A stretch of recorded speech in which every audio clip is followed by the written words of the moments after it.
மிதுன ராசி அன்பு நேயர்கள் அனைவருக்கும் வணக்கங்க. நம்ம இன்னைக்கு இந்த பதிவில் என்ன மாதிரியான விஷயம்லாம் பார்க்க போகிறோன்னா, வைகாசி 10 முதல் மிதுன ராசிக்கு சனி பகவானால் விதிமீறி நடக்கக்கூடிய விபரீதமான விஷயங்கள் என்ன அப்படிங்கிறத பற்றி தான் நான் இன்றைக்கி உங்கள்கிட்ட ஷேர் பண்ணிக்க போகிறேன்.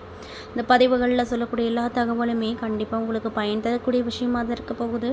ஸோ வீடியோவை ஸ்கிப் பண்ணாமல் தொடர்ச்சியாக பாருங்கள். அது மட்டும் இல்லாமல் இதே மாதிரியான ஆன்மீகம் சார்ந்த வீடியோஸ் எல்லாம் நீங்கள் முழுசாக பார்க்கணுன்னு ஆசைப்பட்டால் நம்மளுடைய சேனலை மறக்காமல் சப்ஸ்கிரைப் பண்ணிவிட்டு கீழே இருக்கும் பெல் ஐக்கானையும் மறக்காமல் கிளிக் பண்ணுங்கள். அப்போ தான் நம்ம சேனலில் போடுற எல்லா வீடியோஸுமே நோட்டிஃபிகேஷனாக உங்கள்கிட்ட உடனுக்குடனே வரும். மேலும் உங்களுக்கு சமயபுரத்தில் இருக்கக்கூடிய அந்த மாரியம்மனை ரொம்ப பிடிக்கும்னா அந்த வீடியோக்கு ஒரு லைக் பண்ணிவிட்டு நம்மளுடைய கமெண்ட் பாக்ஸில் சமயபுர அம்மனுக்கு போற்றி அப்படின்னு சொல்லி மறக்காமல் பதிவிடுங்க. ஸோ இப்போ வாங்க நம்ம வீடியோக்குள்ளே போய் சனி பகவானால் வைகாசி 10க்கு பிறகு மிதுன ராசிக்கு நடக்கக்கூடிய விஷயங்கள்லாம் என்ன அப்படிங்கிறத பற்றி தெளிவாக பார்த்து தெரிஞ்சுக்கலாம். சூரிய பகவான் ரிஷப ராசிக்கு மே மாதம் 16ஆம் தேதி அன்னைக்கு பெயர்ச்சி ஆகியிருக்கிறாரு. இதனால் பிறக்கக்கூடிய வைகாசி மாதம், அதாவது இந்த தமிழ் மாதத்தில் சில ராசிக்கு அற்புதமான பலன்கள் கிடைக்கும் என்றாலுமே சில பெரிய அளவில் சிக்கல்களை சமாளிக்கக்கூடிய வகையிலையும் நிறைய விதமான விஷயங்கள் நடக்கும். மேலும் நீங்கள் இந்த காலகட்டத்தில் முக்கியமாக இந்த வைகாசி 10க்கு பிறகு இந்த மிதுன ராசிக்கு நடக்கக்கூடிய, அது முக்கியமாக சனி பகவானால் நடக்கக்கூடிய விஷயங்கள்லாம் என்ன அப்படிங்கிறத பார்க்கலாம். நவ கிரகங்களில் ஒவ்வொன்றும் குறிப்பிடத்தக்க விஷயங்களையும் தாக்கத்தையும் ஏற்படுத்தக்கூடியதாக இருக்கும். அந்த விதத்தில் ஒருவரின் ஜாதகத்தில் சூரிய பகவான் தந்தை, அரசாங்கம், புகழ், செல்வாக்கு உள்ளிட்ட பல விஷயங்களுக்கு காரணிகளாக கருதப்படுது. மேலும் நவ கிரகங்களின் தலைவனாக சூரியன் இருப்பது நம்மளுடைய வேலை, ஆரோக்கியம் குறிப்பிடத்தக்க காரணமாக அமைஞ்சிருக்கு. அந்த வகையில் உங்களுக்கு இந்த வைகாசி 10க்கு பிறகு எப்படி இருக்க போகுதுன்னு பார்த்தீங்கன்னா, மிதுன ராசிக்கு இந்த வைகாசி மாதம் பல சவால்கள் நிறைந்ததாக இருக்கும். குறிப்பாக உத்தியோகத்தில் இருக்கக்கூடியவங்களுக்கு தங்களுடைய பணியிடத்தில் பல சவால்கள் மற்றும் பணி சுமைகளை சந்திக்க நேரிடும்.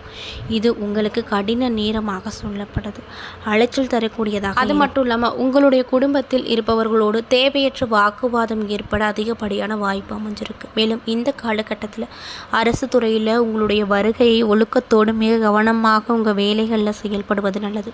யாரையும் கண்மூடித்தனமாக நம்பாமல் உங்கள் கடமையை நீங்களே செஞ்சு வந்தீங்கன்னா ரொம்ப உங்களுக்கு நல்ல விஷயங்கள் நடக்கும் அப்படின்னு சொல்லப்படுதுங்க. அதே போல் மாத கிரக நிலைகளை ஆராய்ந்து பார்க்கும்போது மாத தொடக்கத்தில் உங்களுடைய ராசிநாதன் புதன் விரயஸ்தானத்தில் சஞ்சரிக்கிறார். இதனால் உங்களுக்கு விரயங்கள் அதிகமாக ஏற்படும், இடமாற்றம் வரும். உங்கள் ராசியிலேயே குரு சஞ்சரிப்பதால் கவலைப்பட தேவையில்லை அப்படின்னு உங்களுக்கு சொல்லப்படுதுங்க. காரியங்கள் கடைசி நேரத்தில் கைகூடி விடும், அதனால் கவலைப்படாதீங்க. கடமையை செவனேன்னு செய்து வெற்றியை இந்த காலகட்டத்தில் சுலபமாக நீங்கள் பார்ப்பீங்க அப்படின்னு சொல்லப்படுதுங்க. மேலும் புனித பயணம் அதிகரிக்கும். 3இல் கேது இருப்பதால் முன்னேற்ற பாதையில் இருக்கக்கூடிய இடையூறுகள் வந்தாலுமே அதை ஈஸியாக சமாளிச்சிருவீங்க. அது மட்டும் இல்லாமல் வைகாசி 1ஆம் தேதி, அதாவது 15/5/2026 அன்னைக்கு மிதுன ராசிக்குள்ளே சுக்கிரன் சென்றிருக்கார். உங்கள் ராசிக்கு 5 மற்றும் 12 ஆகிய இடங்களுக்கு அதிபதி தான் சுக்கிரன். அவர் உங்கள் ராசியில் சஞ்சரிக்கும் போது பிள்ளைகள் வழியில் சுப செலவுகள் அப்படிங்கிறது அதிகரிக்கும். குறிப்பாக பிள்ளைகளின் கல்வி சம்பந்தமாகவோ, கடன் தாண்டி சென்று படிக்கும் சம்பந்தமாகவோ, கல்யாண சம்பந்தமாகவோ நீங்கள் எடுத்து வைக்கக்கூடிய ஒவ்வொரு அடியிலுமே வெற்றி உங்களுக்கு தான் கிடைக்கும். புதிய வேலைக்கு ஏற்பாடு செய்து முயற்சியும் பலன் தரக்கூடியதாக இருக்கும். ஆடை ஆபரண சேர்க்கை அப்படிங்கிறது உண்டாகும். அது மட்டும் இல்லாமல் சமூக வேலையில் ஈடுபட்டு இருக்கக்கூடிய நபர்களுக்கு நன்மை தரக்கூடிய விஷயங்கள் நிறைய நடக்கும். அதன் விளைவாக பொது நலத்தில் இருப்பவங்களுக்கு புதிய பொறுப்புகளும் இந்த காலகட்டத்தில் கிடைக்கும். மேலும் வைகாசி 12, அதாவது 26/5/2026 அன்னைக்கு மிதுன ராசிக்குள்ளே புதன் செல்ல போகிறாரு. உங்கள் ராசிக்கு அதிபதியான புதன் அவர் உங்கள் ராசியிலேயே சஞ்சரிப்பது நல்ல நேரமாக உங்களுக்கு ஜோதிட ரீதியாக சொல்லப்படுது. இதனால் உங்களுக்கு என்ன மாதிரியான மாற்றம் கிடைக்கும்னு பார்த்தீங்கன்னா, உடல்நலம் சீராக இருக்கும், உள்ளம் உற்சாகத்தோடு இயங்கும், கடமை கண்ணும் கருத்துமாக இருப்பீங்க, பணப்புழக்கம் அதிகரிக்கும், கடன் சுமை குறையும். தொழில் ஸ்தானாதிபதியில் குரு பகவான் உங்கள் ராசியிலேயே இருப்பதால் தொழிலில் முன்னேற்றங்கள் நிறைய கிடைக்கும். உத்தியோகத்தில் உழைப்புக்கேற்ற அங்கீகாரம் கிடைக்கும். உங்களுக்கு தொல்லை தந்த அதிகாரிகள் மாற்றப்படுவார்கள். புதிய பொறுப்புகள் கிடைத்து மகிழ்ச்சியாக இருப்பீங்க. மேலும் வைகாசி மாதம் 26ஆம் தேதி, அதாவது 9/6/2026 அன்னைக்கு கடகராசிக்குள்ளே சுக்கிரன் செல்ல போகிறாரு. அங்கு அவர் குருவோடு இணைந்து சஞ்சரிக்க போகிறாரு. இது முரண்பாடான கிரக சேர்க்கை காரணமாக மாற்றங்களும் ஏற்றங்களும் உங்களுக்கு கண்டிப்பாக கிடைக்கும். போட்டிகளுக்கு மத்தியில் முன்னேற்றம் கிடைக்கக்கூடிய ஒரு நல்ல பாதை உங்கள் கண்ணுக்கு தெரியும். புனித பயனும் அதிகரிக்கும். பிள்ளைகள் எதிர்கால நலன் கருதி நீங்கள் எடுத்து வைக்கக்கூடிய முயற்சி எல்லாத்துலேயுமே வெற்றி வாகை நீங்கள் தான் சூட போகிறீங்க. நாட்டுப்பற்று மிக்கவர்களின் நட்பால் நடைபெறாத சில காரியங்கள் கூட இப்பொழுது நடக்கும். நீண்ட தூர பயணங்கள் பலன் தரக்கூடியதாக கண்டிப்பாக இருக்கும். பொது வாழ்வில் இருக்கக்கூடியவங்களுக்கு புகழ் கூடும். வியாபாரம் மற்றும் தொழில் செய்பவர்களுக்கு கணிசமான லாபம் கையில் புரளும். உத்தியோகத்தில் இருக்கக்கூடியவங்களுக்கு உயர் பதவி கிடைக்கும். கலைஞர்கள் கௌரவப்படுவார்கள். மாணவிகளுக்கு மதிப்பெண் உயரும். பெண்களுக்கு சுப செலவுகள் அதிகரிக்கும். மேலும் உங்களுடைய பெயரிலோ வீடு இடம் வாங்கக்கூடிய யோகம் அமைஞ்சிருக்கு. அப்படியாப்பட்ட காலமாக தான் உங்களுக்கு இந்த காலம் பார்க்கப்படுது அப்படின்னு சொல்லப்படுதுங்க. துணிச்சலாக செயல்படக்கூடிய மிருகசீடம் 3 மற்றும் 4ஆம் பாத நட்சத்திர அன்பர்களுக்கு இந்த காலகட்டம் அப்படிங்கிறது எப்படி அமைய போகுது அப்படின்னு பார்த்தீங்கன்னா யோகமான காலகட்டமாக இருக்க போகுது. அதாவது செவ்வாய் பகவான் மாதம் முழுவதுமே லாபஸ்தானத்தில் ஆட்சியாக சஞ்சரிப்பதால் வரவு அப்படிங்கிறது உங்களுக்கு ஜாஸ்தியாக கிடைக்கும். பொருளாதார நிலை உயரும். செய்து வரும் தொழிலில் வியாபாரத்துலேயும் முன்னேற்றம் அடைய நீங்கள் கண்கூட பார்ப்பீங்க. எடுத்து வைக்கக்கூடிய முயற்சி எல்லாத்துலேயுமே எதிர்பாராத லாபம் கிடைக்கும். கடந்த மாதம் வரைக்குமே இருந்து வந்த போராட்ட நிலைகளும் மாறப்போகுது. உடல்நிலையில் ஏற்பட்ட பாதிப்பு விலகப் போகுது. மருத்துவ செலவுகள் குறைய போகுது. பெரியோரின் ஆதரவு ஏற்படும். குடும்பத்தில் இருந்து வந்த நெருக்கடிகள் நீங்கும். அது மட்டும் இல்லாமல் மே மாதம் 26 வரைக்குமே ஜென்ம ராசிக்குள்ளே சஞ்சரிக்கக்கூடிய குருவால் அலைச்சல் அதிகரிக்கும். குடும்பத்தில் சுப நிகழ்ச்சிகள் நடக்கும். திருமண வயதில் இருக்கக்கூடியவங்களுக்கு நல்ல வரன் கிடைக்கும். புதிய இடம் வீடு வாங்கக்கூடிய முயற்சியில் இருக்கீங்கன்னா அதில் வெற்றி உங்களுக்கு தான். குழந்தை பாக்கியத்திற்காக காத்து கொண்டிருப்பவர்களுக்கு எதிர்பார்த்த தகவல் கிடைக்க போகுது அப்படின்னு சொல்கிறாங்க. இதனால் ரொம்பவே மகிழ்ச்சியாகவும் இருப்பீங்க. தம்பதிக்குள்ளே இணக்கமான நிலை கிடைக்கும். உத்தியோகத்தில் இருப்பவங்களுக்கு ஏற்பட்ட நெருக்கடிகள் நீங்க போகுது. மேலும் அதிகாரியின் ஆதரவு அதிகமாக கிடைக்கும். விவசாயிகளுக்கு எதிர்பார்த்தவை எல்லாமே பூர்த்தியாகும். மனம் தெளிவு பெறும். மாணவர்கள் மேற்கல்விக்காக கடுமையாக போராட வேண்டியதாக இருக்கும். வயதானவர்கள் ஆரோக்கியமாக நடமாடக்கூடிய நிலைகள் வரப்போகுது. மேலும் இந்த ராசிக்கான சந்திராஷ்டம தினங்கள் ஜூன் 4. அதிர்ஷ்டம் தரக்கூடிய நாட்கள் மே 23, 27 மற்றும் ஜூன் மாதம் 5, 9, 14. செய்ய வேண்டிய பரிகாரம் ஆசானி அம்மனை வழிபட உங்களுக்கு ஏற்பட்டிருக்கக்கூடிய எப்படியாப்பட்ட சங்கடமாக இருந்தாலும் விலகிருங்க. மேலும் நினைத்ததை சாதிக்கக்கூடியவர்கள் தான் இந்த திருவாதிரை நட்சத்திரக்காரர்கள். உங்களுக்கு இந்த காலகட்டம் யோககரமான காலகட்டமாக இருக்க போகுது. அதாவது ராகு மே 26 வரைக்குமே குரு பார்வையோடு சஞ்சரிப்பதால் எடுத்த வேலை வெற்றியாகும். செல்வாக்கும் அந்தஸ்தும் உயரப்போகுது. அரசியல் துறையில் இருக்கக்கூடியவங்களுக்கு எதிர்பார்த்த பொறுப்பு பதவிகள் கிடைக்கும். வெளிநாட்டு முயற்சி சாதகமாக இருக்கும். வெளிநாட்டில் இருக்கும் சிலருக்கு PR கிடைக்கும். இன்னும் சிலருக்கு வேலையில் இருந்து வந்த பயம் போகக்கூடிய ஒரு தருணம் உண்டாக போகுது. புதிய இடம் வீடு வாகன வசதிகளை மேற்கொள்வீங்க. மேலும் சகாயஸ்தானத்தில் சஞ்சரிக்கக்கூடிய கேது உங்கள் முயற்சிகளுக்கு வெற்றியாக்குவார். தைரியத்தையும் தன்னம்பிக்கையும் கொடுப்பார்.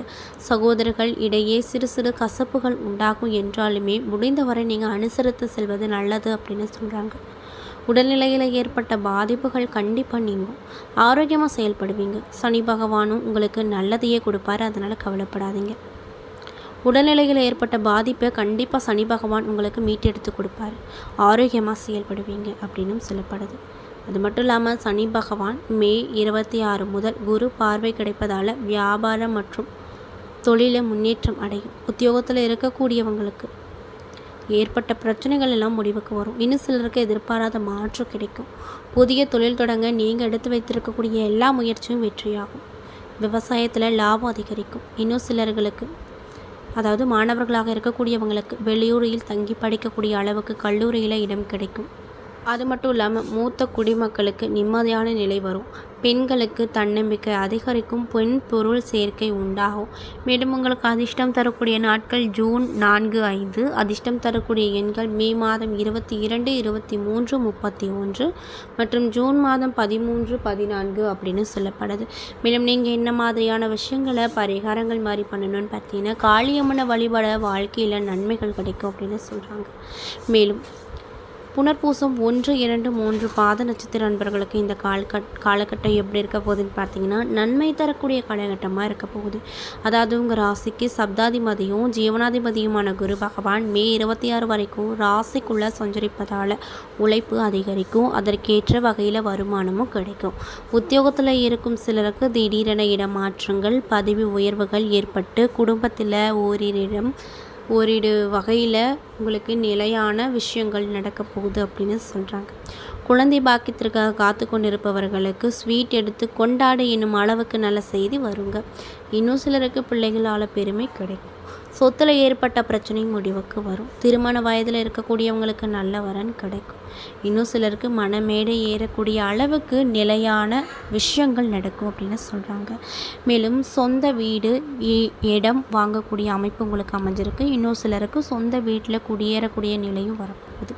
மே மாதம் 26 முதல் குடும்பஸ்தானத்தில் உச்சமாக இருக்கும் குரு பகவான் குடும்பத்தில் நிம்மதியையும் மகிழ்ச்சியையும் கொடுக்குவார். பணவரவு அதிகரிக்க செய்வார். கொடுத்த வாக்கை காப்பாற்றி கொடுப்பார். அது மட்டும் இல்லாமல் வெளிவட்டாரத்தில் மதிப்பு மரியாதையும் அதிகரிக்கும். நோய் நொடி வம்பு வழக்கு பிரச்சனை இதெல்லாம் இருந்த இடம் தெரியாமல் போகுது அப்படின்னு சொல்கிறாங்க. இதுக்கெல்லாம் காரணம்னு பார்த்தீங்கன்னா சனி பகவான் தான். அவர் உங்களுக்கு நல்லதையே உங்களுக்கு கொடுப்பாரு. உங்கள் கனவுகளை நனவாக்கி கொடுப்பாரு. ஜீவனஸ்தானத்தில் சஞ்சரிக்கக்கூடிய சனி பகவானால் உங்களுக்கு என்ன மாதிரியான விஷயம் நடக்கும்னு பார்த்தீங்கன்னா, பார்த்து வரும் வேலையில் பிரச்சனை, தகுதி குறைவானவர்களால் அவமானம் என்ற நிலையெல்லாம் குரு பகவான் பார்வையாலையும் சனி பகவான் பார்வையாலையும் உங்களுக்கு மறைந்து போகும்னு சொல்கிறாங்க. உங்களை அவமானப்படுத்தியவர்களை உங்களை பாராட்டக்கூடிய நிலை வரப்போகுது. செய்து வரும் தொழிலில் விருத்தியாகும். புதிய தொழில் தொடங்குறீங்கன்னா அப்படி இதில் வெற்றி அப்படிங்கிறது உங்களுக்கு தான். வேலைக்காக முயற்சி செய்தவர்களுக்கு தகுதியான வேலை வாய்ப்புகள் கிடைக்கும். உங்களுடைய லாபாதிபதியான செவ்வாயும் லாபஸ்தானத்தில் ஆட்சியாக சஞ்சரிப்பதால் வருமானத்திற்கு குறைவில்லாமல் நிறைந்திருக்கும். எடுத்த வேலை வெற்றிகரமாக முடியும். பெரியவர்களின் ஆதரவு நிறைய கிடைக்கும். செல்வாக்கு உயரும். பெண்களுக்கு மகிழ்ச்சி அதிகரிக்கும். கணவரின் அன்பும் ஆதரவும் கிடைக்கும். விவசாயிகளுக்கு நிம்மதியான நிலை இருக்கும். மாணவர்களுக்கு விருப்பப்பட்ட கல்லூரியில் இடம் கிடைக்கக்கூடிய நிலை உண்டாகுங்க. மீண்டும் உங்களுக்கு சந்திராஷ்டம தினங்கள் ஜூன் மாதம் 5, 6. அதிர்ஷ்டம் தரக்கூடிய நாட்கள் மே மாதம் 21, 23, 30 மற்றும் ஜூன் மாதம் 3, 12, 14. செய்ய வேண்டிய பரிகாரம் இன்மையிலும் நன்மை தருவாரை வழிபட சங்கடங்கள் அப்படிங்கிறது உங்களுக்கு விலகும் அப்படின்னு சொல்கிறாங்க. என்ன நண்பர்களே, இந்த பதிவுகளில் மிதுன ராசிக்காரங்களுக்கு வைகாசி 10க்கு பிறகு சனி பகவானால் உங்களுக்கு என்ன மாதிரியான விஷயம் விபரீதமான விஷயங்கள்லாம் நடக்க போகுது அப்படிங்கிறத பற்றி தெளிவாகவும் விரிவாகவும் நான் இந்த பதிவில் உங்கள்கிட்ட சொல்லியிருப்பேன். இந்த பதிவில் சொல்லியிருக்கக்கூடிய எல்லா விஷயமும் கண்டிப்பாக உங்களுக்கு பயன் தரக்கூடிய விஷயமாக தான் அமைஞ்சிருக்கும்.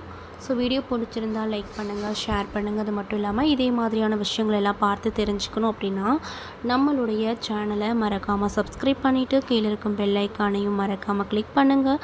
அப்போ தான் நம்ம சேனலில் போடுற எல்லா வீடியோவுமே நோட்டிஃபிகேஷனாக உங்கள்கிட்ட உடனுக்குடனே வந்து சேரும். நன்றி.